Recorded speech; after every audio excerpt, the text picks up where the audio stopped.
2026 সালের 1 জানুয়ারিটা শুরু হয় আমার এই ছোট্ট ছোট্ট স্টুডেন্টদেরকে নিয়েই। তো হ্যালো মাই লাভলি ভিউয়ার্স, আমি সুমিত্রা সরকার। তো চলো তোমাদের সঙ্গে 2026 সালের প্রথম দিনের একটি ভিডিও শেয়ার করি। তো সকালে আমি স্নান করে নিয়েছি, স্নান করে আমি পুজো দিব, তার জন্য সব কিছু রেডি করে নিয়েছি। আর জানো তো, আমি মনে করি বছরের শুরুটা একটু ভালো দিয়েই করা উচিত।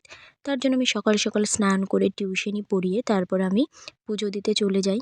আর এগুলো হচ্ছে আমাদের গাছের ফুল, যেগুলো অনেক ফুল ফুটেছিল এই গাছে।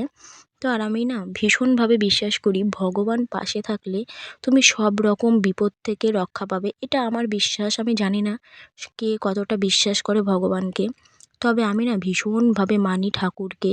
আর আমি প্রত্যেকটা ভালো কাজ হোক বা খারাপ কাজ হোক, প্রত্যেকটা জায়গায় যাওয়ার আগে আমি আগে আমার ভগবানকে স্মরণ করি। আমাকে ছোটোবেলা থেকেই আমার মা বাবা শিখিয়েছে, ভগবানের আশীর্বাদ থাকলে নাকি জীবনে সব হয়।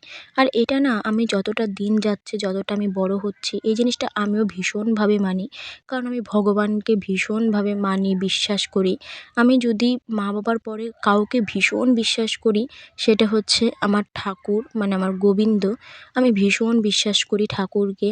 তা আমি সবসময় ভালো খারাপ যে কাজেই আমি যাই না কেন, আমি সবসময় ভগবানের আশীর্বাদটা নিয়েই তারপরে বের হই।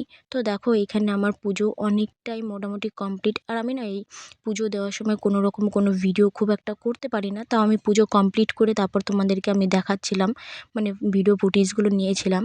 আর আমি না ঠাকুরকে এতটা বিশ্বাস করি, কেউ যদি আমার সামনে এসে ভগবানকে নিয়ে যদি কোনো খারাপ কথা বলে বা কিছু বলে, আমার খুব খারাপ লাগে। হয়তো আমি সেখানে খুব একটা বেশি প্রতিবাদ করি না, কারণ মূর্খ মানুষদের সাথে মুখ না লাগানোটাই ভালো, এটা আমি মনে করি। কারণ যারা ভগবান বিশ্বাস করে না তাদেরকে আমি সিরিয়াসলি মূর্খ বলেই মনে করি। কারণ মূর্খ মানুষ ছাড়া তো আর কেউ ভগবানকে অবিশ্বাস করবে না, বলো?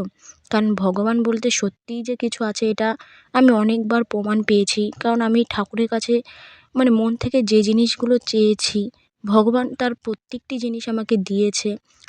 তো দেখো, তোমাদের সাথে এত গল্প করতে করতে এদিকে আমার পুজো দেওয়া অলমোস্ট কমপ্লিট। তো আমার তো বছরের শুরুটা এইভাবে কাটলো, তোমাদের কীভাবে কাটলো অবশ্যই